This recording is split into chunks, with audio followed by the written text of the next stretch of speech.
Well, thank you everybody for joining us, and we're going to just chat about the Greater Manchester Training Pods. And I know for many of you, you'll think, what's the Greater Manchester Training Pod? And that's what we're here to discuss. So for the last 2 days, I've been writing scripts of paper of what I'm going to say, but I'm actually going to just wing it because I got so upset before on all your comments. It's gone out my head. So I'm just going to wing it, and we'll go through what a Greater Manchester Training Pod is, and then some good work that's been going on in the different localities. So I can't share slides, so I'm going to say to whoever, oh, next slide, and it comes along. So we're going to discuss what the training pods are. Then Bolton's going to do a quick update on some good work they've done. Then Susan from South Manchester, and then I'll just do a little bit because I know we're short of time. And then about where we're going in the future and getting in touch with us, basically. So next slide. So what are the training pods? Well, the training pods basically are nurses within each locality who were asked to support the COVID vaccination rollout.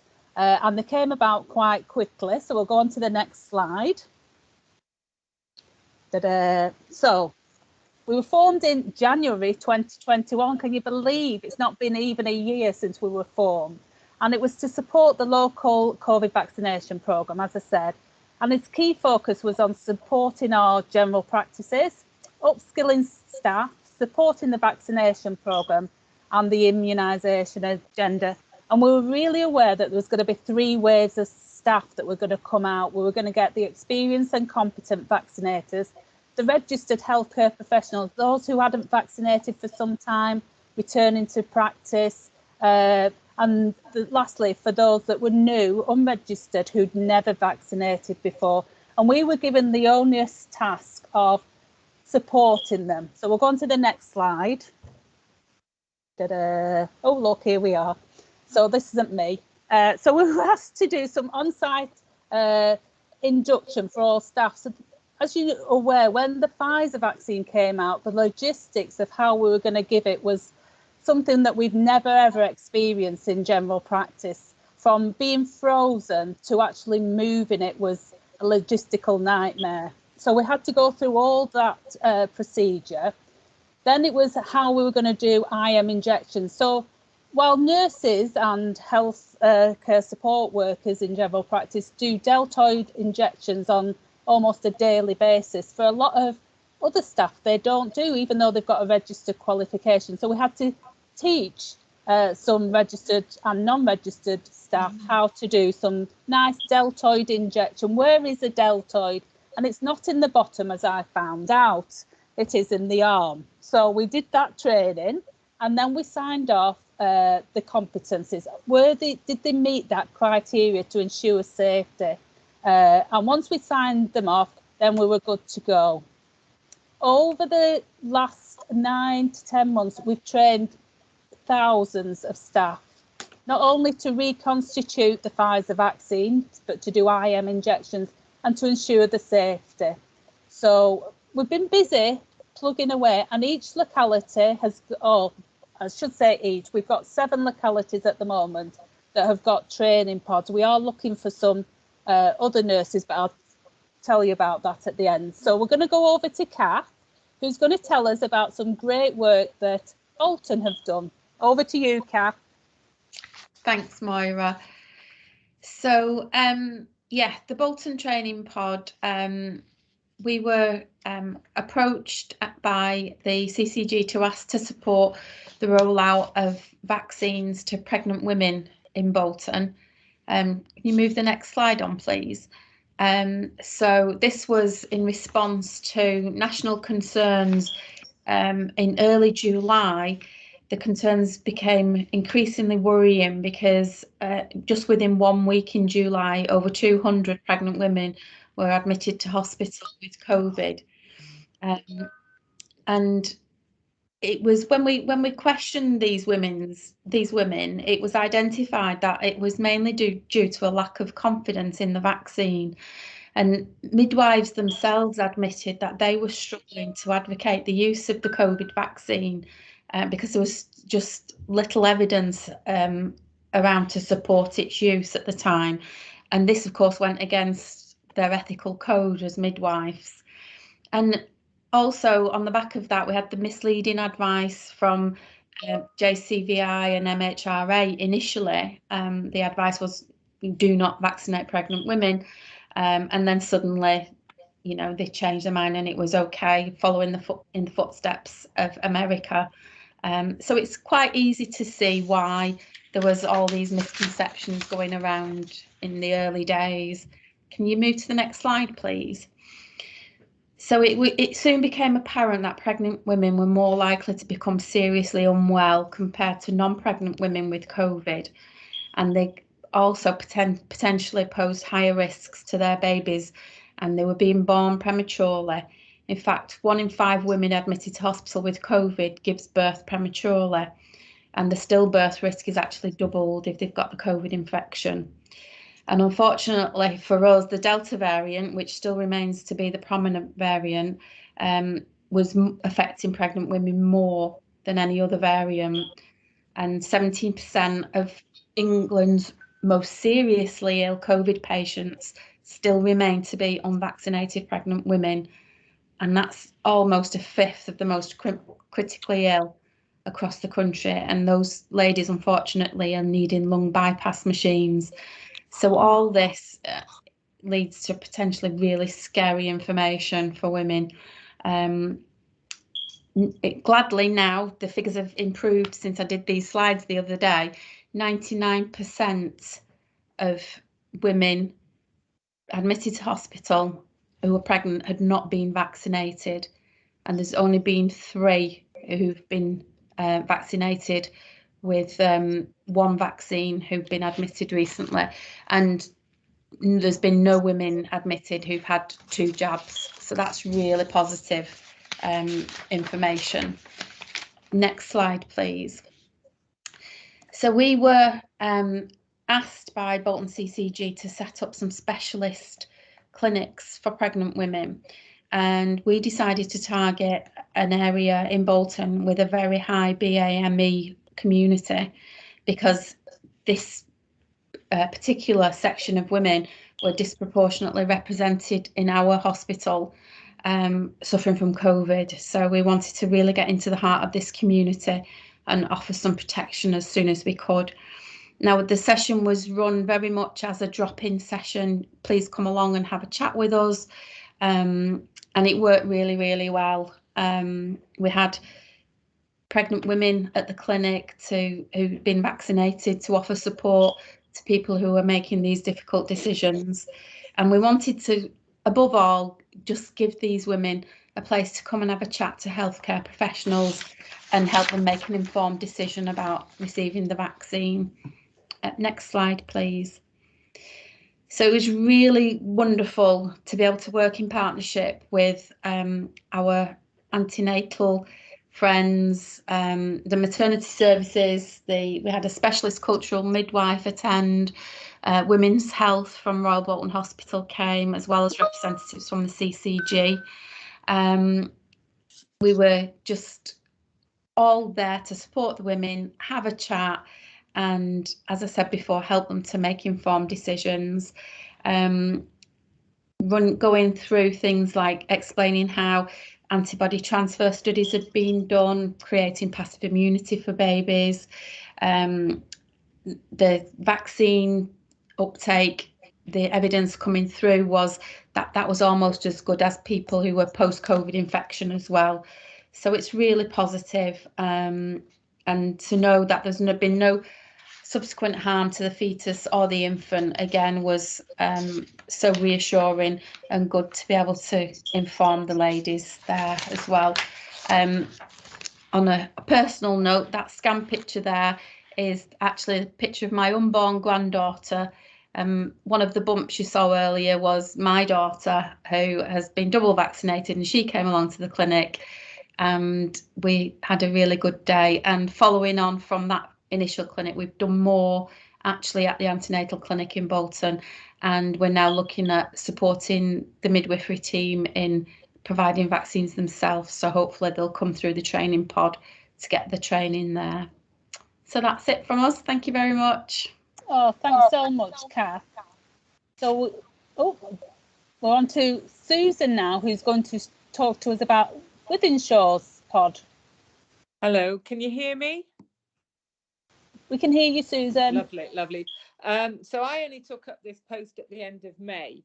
So we've been basically spending time. There was a waiting list for those wanting to vaccinate, registered and unregistered. Now, Withinshaw does not have anybody employed there who is unregistered, but they permitted us to train the people. So those unregistered went to work at the Etihad or at the James Centre in Longsight, and it's really a very, very positive outcome. People from all sorts of backgrounds. You realise from air hostesses to dancers. We had a qualified nurse who had only ever given one IM injection. So we had doctors, dentists, all the rest. There has been an issue with them getting employment. It is a continual issue, and many of them, even though they haven't gained employment, were wanting to finish the whole training and the practical support, and I've found it very beneficial. And the most important thing to me is that it's a positive experience for them, because when we're tackling the problems and the issues that people come forward with, we want them to get the correct answers, the correct information. They can make the choice and move forward. Can I have the next slide?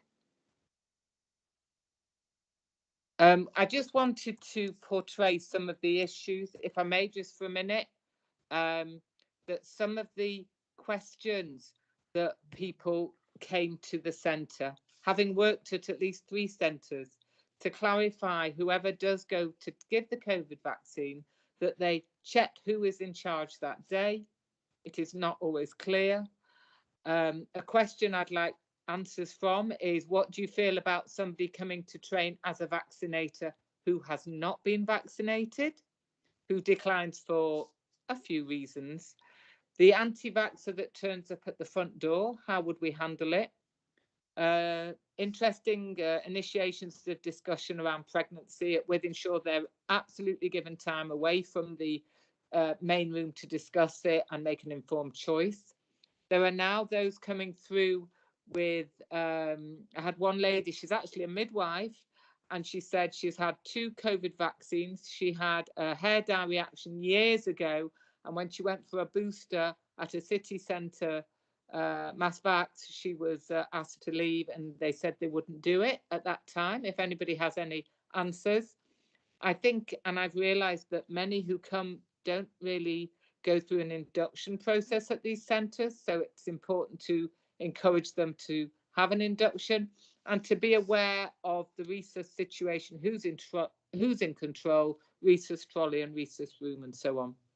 So it's thoughts for you to come back and discuss. Thank you.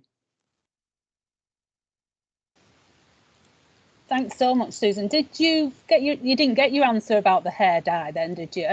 No, not as yet. On the internet, from what I can see, we would advise them just, don't have it. There's somewhere that says 2 days. Don't have it, 2 days after you're having your hair dye. I think I'd be tempted to extend that time period, but I am awaiting some formal information. Kath, have you got any answers to that? Oh, only personal experience. I'm severely allergic to hair dye.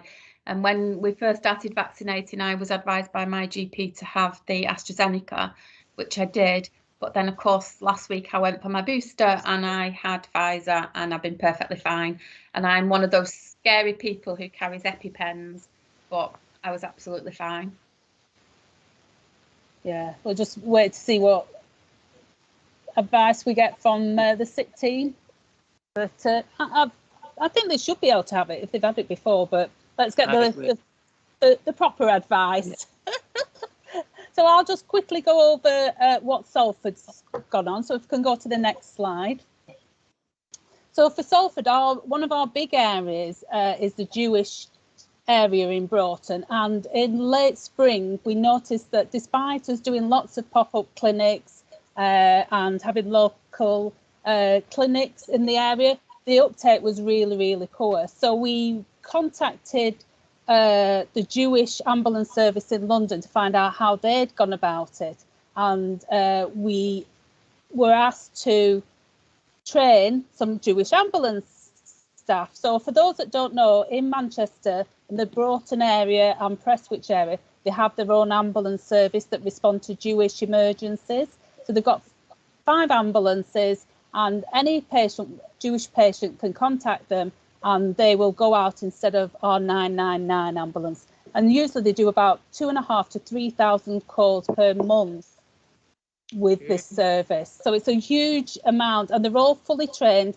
Their ambulances are better than our NHS ones. And they've got a looper device on it. I must tell you, I was so fascinated. They've got a looper device. For anyone that doesn't know what a looper device is, it's the a device that takes over from CPR, from you doing manual CPR. And there's only 3 in Greater Manchester, and the Hatzola one have got one. So anyway, that's just a bit. Anyway, next slide. Sorry, I do witter.